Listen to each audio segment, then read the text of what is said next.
The year is 1901. Russia's under the autocratic rule of the Tsar, and no one on the left can get their shit together until one person finally answers the question, what is to be done? Chapter 4.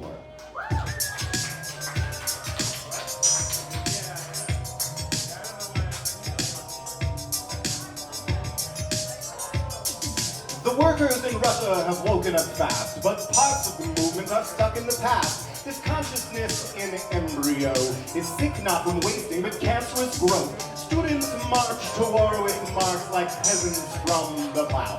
Picking up pitchforks, they square up with modern armed forces, yet they keep winning sympathies, expand their activity quite spontaneously. But as for their actual first battle action, this first shot at open war ends in fiasco. Whether they're active 15 months before they can even think up a real org, the gendarmes make sure that the group is aborted, but leave some of us out on the streets booked for breeding, and I mean, we use that term too, so I guess we needed it.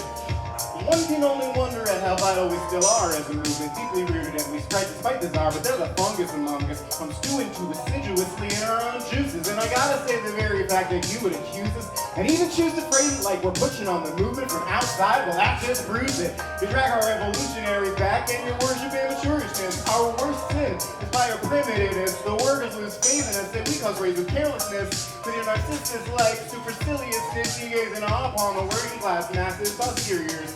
At long last we rise up and finally are giant, pouring corn on your wiseacres is all that's required. The legal unions that we've got are literally run by cops. Workers be warned, they got eyes on the hotheads, but to these fucking Zubatovs, let me just say, fantastic, keep at it, you got this. No step you can take doesn't also help workers enjoy cashing that checkmate. Won't solve all our problems to legalize unions, though important auxiliaries to our revolution who can relieve our guys by doing the legal shit. Our task is whacking weeds, it's not growing bread in flower pots, but that bloke Brokovich is like, secret strike. The path of the struggle cannot be explained by purposes of secrecy. Well, bless me, I guess, because it sure feels like flattery having you mad at me.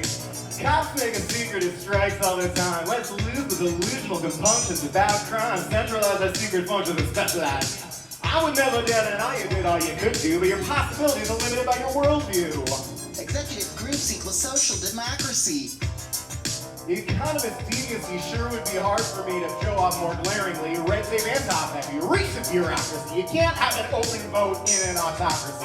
What must be done to need so few subcommittees? Observe and record the events of the factory. We not correspond to your beats or at satisfactory. When workers strike, lend a hand in their leadership, sure. Any agitator can gather demands and trends taken by links. These pamphlets have the advantage of being fast enough to catch them right-handed and demands to give traders still with mass relaxation, taking the stress of our main tests, less pages. And I gotta say, man, your financial plan can be a real good laugh like having that naked. What the heck, did y'all think about OPSEC for one hot sec? No wonder that the anarchists look at your rules and say, they can unearth a dozen wise men, but not 100. And hey, it's cool how the fools, of course, will always applaud you. I don't doubt your intentions, but that's demagoguery. Demagogues are, I'd say, the workers' worst enemy. Some stumble into it through sincere ignorance, and some workers just can't sense enemies for us to spread. Nice try, wise guy. Here's what I have in mind. We, the party, must launch an army of expert writers and correspondents, an organization made up of professionals, no distinction between the workers and intellectuals. It will be their duty to be on the ship with you for quitting. No movement can endure without continuity. Time goes on and the masses spontaneously spawn in. And finally it dawns on somehow solid we need to be urgently professional fucking revolutionaries. Oh, we should be gardening lower ways, but we should be tending most shamefully. At all talented agitators must not be left to be on the floor 11 hours in the factory. Yes, we must arrange and maintain by the parties that they get on the ground before the gendarmes here. Before we scream membership and then define who we allow in or make harder to find us, help us bring trust in the folks on the minds. Doesn't it just make it feel like it does? No, we're averaging one paper every 2 months. We'd have 100 new issues out if one paper's what we made our work about.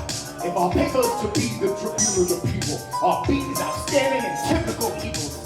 Happiness tangled mess and secret apparatuses that led us to see it is now necessary to shift gravity off of the local and on to the national. My own conclusion, thinking almost exclusively of the local press is abnormal and costly enforcement. Local orgs struggle with a sense of reporting. What we call it is unimportant. important as long as we remain